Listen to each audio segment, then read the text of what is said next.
The Railway Children, Chapter 8, The Amateur Fireman. "That's a likely little brooch you've got on, miss," said Perks the porter. "I don't know as ever I see a thing more like a buttercup, without it was a buttercup." "Yes," said Bobby, glad and flushed by this approval. "I always thought it was more like a buttercup, almost than even a real one, and I never thought it would come to be mine, my very own. And then Mother gave it to me for my birthday." "Oh, have you had a birthday?" said Perks, and he seemed quite surprised, as though a birthday were a thing only granted to a favoured few. "Yes," said Bobby. "When's your birthday, Mr. Perks?" The children were taking tea with Mr. Perks in the porter's room among the lamps and the railway almanacs. They'd brought their own cups and some jam turnovers. Mr. Perks made tea in a beer can as usual, and everyone felt very happy and confidential. "My birthday," said Perks, tipping some more dark brown tea out of the can into Peter's cup. "I give up keeping of my birthday afore you were born." "But you must have been born sometime, you know," said Phyllis thoughtfully. "Even if it was 20 years ago, or 30, or 60, or 70. "Oh, not so long as that, missy," Perks grinned as he answered. "If you really want to know, it was 32 years ago, come the 15th of this month." "Then why don't you keep it?" asked Phyllis. "Oh, I've got something else to keep besides birthdays," said Perks briefly. "Oh, what?" asked Phyllis eagerly. "Not secrets?" "No," said Perks. "The kids and the missus." It was this talk that set the children thinking and presently talking. Perks was, on the whole, the dearest friend they had made. Not so grand as the station master, but more approachable. Less powerful than the old gentleman, but more confidential. "It seems horrid that nobody keeps his birthday," said Bobby. "Couldn't we do something?" "Let's go up to the canal bridge and talk it over," said Peter. "I got a new gut line from the postman this morning. He gave it me for a bunch of roses that I gave him for his sweetheart. She's ill." "Then I do think you might have given her the roses for nothing," said Bobby indignantly. "Nyang, nyang," said Peter disagreeably, and put his hands in his pockets. "He did, of course," said Phyllis in haste. "Directly we heard she was ill, we got the roses ready and waited by the gate. It was when you were making the breakfast toast. And when he'd said thank you for the roses so many times, much more than he need have, he pulled out the line and gave it to Peter. It wasn't exchanged, it was the grateful heart." "Oh, I beg your pardon, Peter," said Bobby. "I am so sorry." "Don't mention it," said Peter grandly. "I knew you would be." So then they all went up to the canal bridge. The idea was to fish from the bridge, but the line was not quite long enough. "Never mind," said Bobby. "Let's just stay here and look at things. Everything's so beautiful." It was. The sun was setting in red splendour over the grey and purple hills, and the canal lay smooth and shiny in the shadow. No ripple broke its surface. It was like a grey satin ribbon between the dusky green silk of the meadows that were on each side of its banks. "It's all right," said Peter, "but somehow I can always see how pretty things are much better when I've something to do. Let's get down onto the towpath and fish from there." Phyllis and Bobby remembered how the boys on the canal boats had thrown coal at them, and they said so. "Oh, nonsense," said Peter. "There aren't any boys here now. If there were, I'd fight them." Peter's sisters were kind enough not to remind him how he had not fought the boys when coal had last been thrown. Instead they said, "All right then," and cautiously climbed down the steep bank to the towing path. The line was carefully baited, and for half an hour they fished patiently and in vain. Not a single nibble came to nourish hope in their hearts. All eyes were intent on the sluggish waters that earnestly pretended they had never harboured a single minnow, when a loud, rough shout made them start. "Hoi!" said the shout, in most disagreeable tones. "Get out of that, can't you?" An old white horse coming along the towing path was within half a dozen yards of them. They sprang to their feet and hastily climbed up the bank. "We'll slip down again when they've gone by," said Bobby. But alas, the barge, after the manner of barges, stopped under the bridge. "Oh, she's going to anchor," said Peter. "Just our luck." The barge did not anchor, because an anchor is not part of a canal boat's furniture, but she was moored with ropes fore and aft, and the ropes were made fast to the palings and to crowbars driven into the ground. "What you staring at?" growled the bargee crossly. "We weren't staring," said Bobby. "We wouldn't be so rude." "Rude be blessed," said the man. "Get along with you." "Get along yourself," said Peter.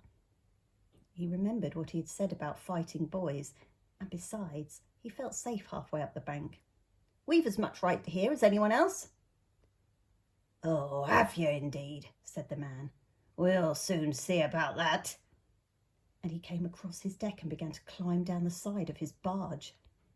"Oh, come away, Peter, come away," said Bobby and Phyllis in agonised unison. "Not me," said Peter, "but you'd better." The girls climbed to the top of the bank and stood ready to bolt for home as soon as they saw their brother out of danger. The way home lay all downhill. They knew that they all ran well. The bargee did not look as if he did. He was red-faced, heavy and beefy. But as soon as his foot was on the towing path, the children saw that they had misjudged him. He made one spring up the bank and caught Peter by the leg, dragged him down, set him on his feet with a shake, took him by the ear and said sternly, "Now then, what do you mean by it? Don't you know these here waters is preserved? You ain't no right catching fish here, not to say nothing on your precious cheek." Peter was always proud afterwards when he remembered that with the bargee's furious fingers tightening on his ear, the bargee's crimson countenance close to his own, the bargee's hot breath on his neck, he had the courage to speak the truth. "I wasn't catching fish," said Peter. "That's not your fault, I'll be bound," said the man, giving Peter's ear a twist. Not a hard one, but still a twist. Peter could not say that it was. Bobby and Phyllis had been holding on to the railings above and skipping with anxiety. Now suddenly Bobby slipped through the railings and rushed down the bank towards Peter, so impetuously that Phyllis, following more temperately, felt certain that her sister's descent would end in the waters of the canal. And so it would have done if the bargee hadn't let go of Peter's ear and caught her in his jerseyed arm. "Who are you a-shoving off?" he said, setting her on her feet. "Oh," said Bobby, breathless, I'm not shoving anybody. At least, not on purpose. Oh, please don't be cross with Peter. Of course it's your canal. We're sorry and we won't fish anymore. But we didn't know it was yours." "Go along with you," said the bargee. "Yes, we will. Indeed we will," said Bobby earnestly. "But we do beg your pardon. And really we haven't caught a single fish. I'd tell you directly if we had. Honour bright I would." She held out her hands and Phyllis turned out her little empty pocket to show that really they hadn't any fish concealed about them. "Well," said the bargee more gently, "cut along then. Don't you do it again, that's all." The children hurried up the bank. "Chuck us a coat, Maria," shouted the man, and a red-haired woman in a green plaid shawl came out from the cabin door with a baby in her arms and threw a coat to him. He put it on, climbed the bank and slouched along across the bridge towards the village. "You'll find me up at the Rose and Crown when you got the kid to sleep," he called to her from the bridge. When he was out of sight, the children slowly returned. Peter insisted on this. "The canal may belong to him," he said, "though I don't believe it does. But the bridge is everybody's. Dr. Forrest told me it's public property. I'm not going to be bounced off the bridge by him or anyone else, so I tell you." Peter's ear was still sore, and so were his feelings. The girls followed him as gallant soldiers might follow the leader of a forlorn hope. "I do wish you wouldn't," was all they said. Go home if you're afraid, said Peter. Leave me alone. I'm not afraid.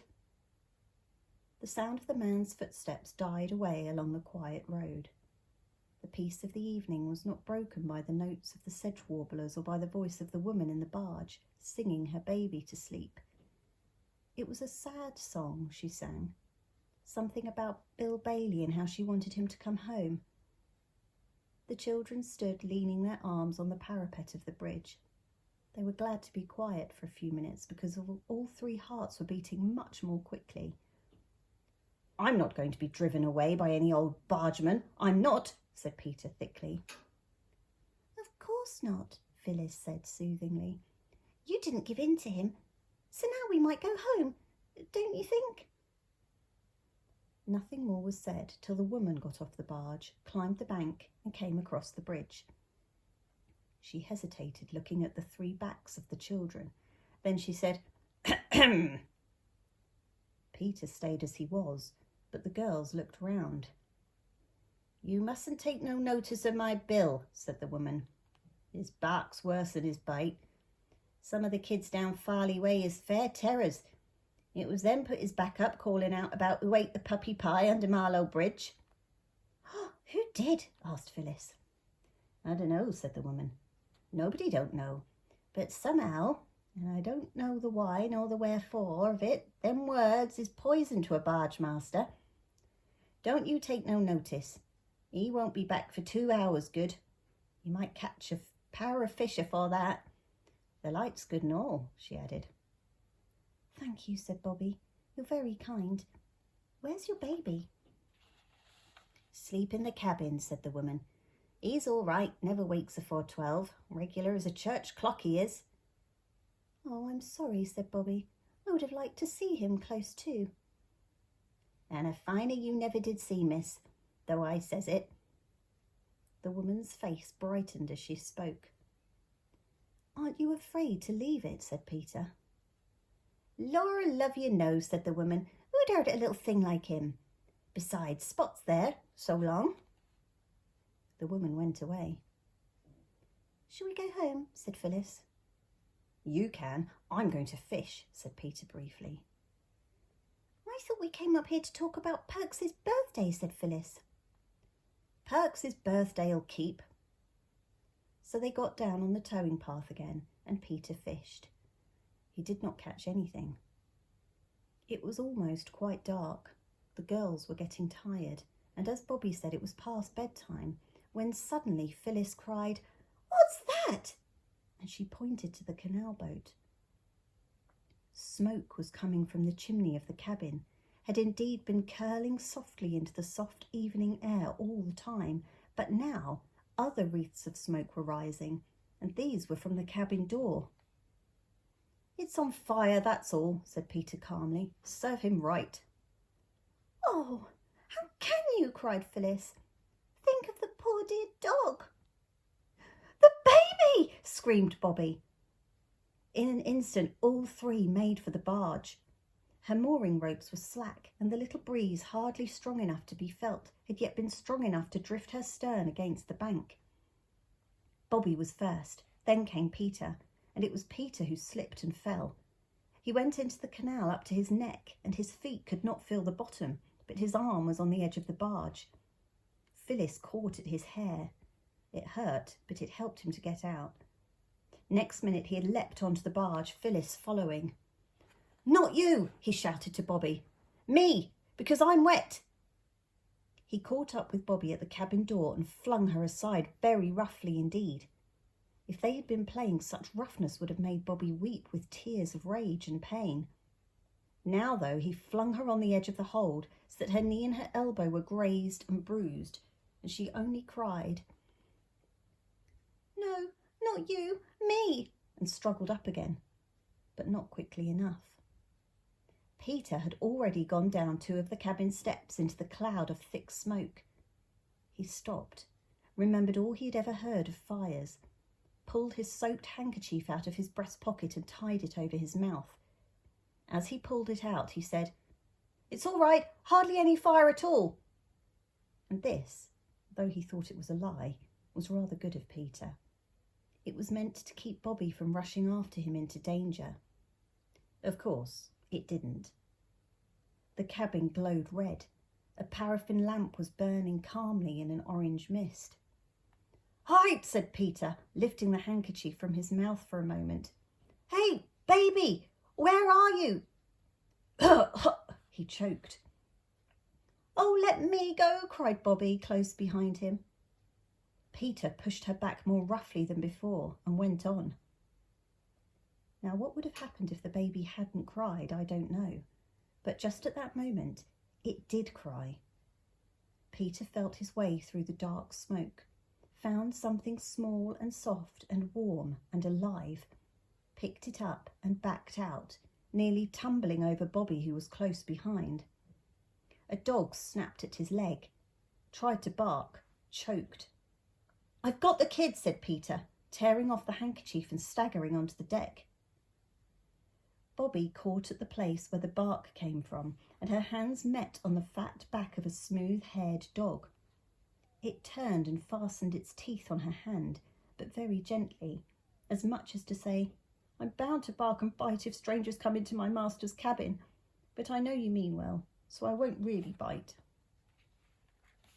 Bobby dropped the dog. "All right, old man, good dog," said she. "Here, give me the baby, Peter. You're so wet you'll give it cold." Peter was only too glad to hand over the strange little bundle that squirmed and whimpered in his arms. "Now," said Bobby quickly, "you run straight to the Rose and Crown and tell them. Phil and I will stay here with the precious bundle." "Hush! Then a deer, a duck and a darling. Go now, Peter, run!" "I can't run in these things," said Peter firmly. "They're as heavy as lead. I'll walk." "Then I'll run," said Bobby. "Get on the bank, Phil, and I'll hand you the deer." The baby was carefully handed. Phyllis sat down on the bank and tried to hush the baby. Peter wrung the water from his sleeves and knickerbocker legs as well as he could, and it was Bobby who ran like the wind across the bridge and up the long, white, quiet twilight road towards the Rose and Crown. There is a nice old-fashioned room at the Rose and Crown, where bargees and their wives sit of an evening drinking their supper beer and toasting their supper cheese at a glowing basket full of coals that stick out into the room under a great hooded chimney, and is warmer and prettier and more comforting than any other fireplace I ever saw. There was a pleasant party of barge people round the fire. You might not have thought it pleasant, but they did, for they were all friends or acquaintances, and they liked the same sort of things and talked the same sort of talk. This is the real secret of pleasant society. The bargee Bill, whom the children had found so disagreeable, was considered excellent company by his mates. He was telling a tale of his own wrongs, always a thrilling subject. It was his barge he was speaking about. "And he set down word, paint her inside out, not naming no colour, do you see? So I gets a lot of green paint and I paints her stern to stern, and I tell you, she looked A1. Then he comes along and he says, 'What you paint her all one colour for?' he says. And I says I, ''Cause I thought she'd look first rate,' says I, 'and I think so still.' And he says, 'Do ya? Then you can just pay for the bloomin' paint yourself,' says he. And I had to too." A murmur of sympathy ran round the room. Breaking noisily in on it came Bobby. She burst open the swing door, crying breathlessly, "Bill! I want Bill the bargeman!" There was a stupefied silence. Pots of beer were held in mid-air, paralysed on their way to thirsty mouths. "Oh," said Bobby, seeing the bargewoman and making for her. "Your barge cabin's on fire. Go quickly." The woman started to her feet and put a big red hand to her waist on the left side where your heart seems to be when you're frightened or miserable. "Reginald Horace!" she cried in a terrible voice. "My Reginald Horace!" "All right," said Bobby. "If you mean the baby, got him out safe. Dog too." She had no breath for more except, "Go on, it's all alight." Then she sank on the alehouse bench and tried to get that breath of relief after running, which people call the second wind, but she felt as though she would never breathe again. Bill the bargee rose slowly and heavily, but his wife was 100 yards up the road before he had quite understood what was the matter. Phyllis, shivering by the canal side, had hardly heard the quick approaching feet before the woman had flung herself on the railing, rolled down the bank and snatched the baby from her. "Don't," said Phyllis reproachfully. "I've just got him to sleep." Bill came up later, talking in a language with which the children were wholly unfamiliar. He leapt onto the barge and dipped up pails of water. Peter helped him and they put out the fire. Phyllis, the bargewoman and the baby, and presently Bobby too, cuddled together in a heap on the bank. "Lord help me, if it was left anything as could catch a light," said the woman again and again. But it wasn't she. It was Bill the bargeman, who had knocked his pipe out, and the red ash had fallen on the hearth rug and smouldered there and at last broken into flame. Though a stern man, he was just. He did not blame his wife for what was his own fault, as many bargemen and other men too would have done.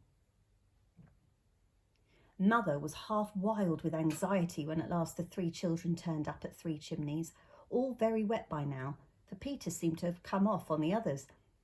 But when she had disentangled the truth of what had happened from their mixed and incoherent narrative, she owned that they had done quite right and could not possibly have done otherwise.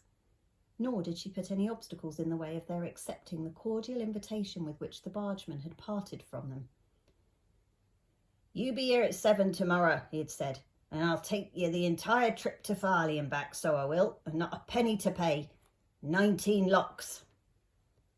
They did not know what locks were, but they were at the bridge at 7, with bread and cheese and half a soda cake, and quite a quarter of a leg of mutton in a basket. It was a glorious day. The old white horse strained at the ropes. The barge glided smoothly and steadily through the still water. The sky was blue overhead. Mr. Bill was as nice as anyone could possibly be. No one would have thought that he could be the same man who had held Peter by the ear. As for Mrs. Bill, she had always been nice, as Bobby said, and so had the baby, and even Spot, who might have bitten them quite badly if he had liked. "It was simply ripping, Mother," said Peter when they reached home, very happy, very tired and very dirty. "Right over that glorious aqueduct. And locks, oh, you don't know what they're like. You sink into the ground and then when you feel you're never going to stop going down, 2 great black gates open slowly, slowly. You go out and there you are on the canal just like you were before." "I know," said Mother. "There are locks on the Thames. Father and I used to go on the river at Marlow before we were married." "Oh, and the dear, darling ducky baby," said Bobby. "It let me nurse it for ages and ages, and it was so good. Mother, I wish we had a baby to play with." "And everybody was so nice to us," said Phyllis. "Everybody we met, and they say we may fish whenever we like, and Bill is going to show us the way next time he's in these parts. He says we don't know really." "He says you didn't know," said Peter. "But Mother, he said he'll tell all the bargees up and down the canal that we were the real right sort, and they were to treat us like good pals, as were we."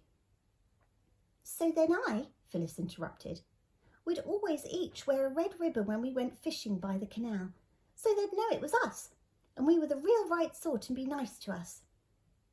"So you've made another lot of friends," said Mother. "First the railway and then the canal." "Oh yes," said Bobby. "I think everyone in the world is friends if you can only get them to see you don't want to be unfriends." "Perhaps you're right," said Mother, and she sighed. "Come, chicks, it's bedtime." "Yes," said Phyllis. "Oh dear, and we went up there to talk about what we'd do for Perks's birthday, and we haven't talked a single thing about it." "No more we have," said Bobby.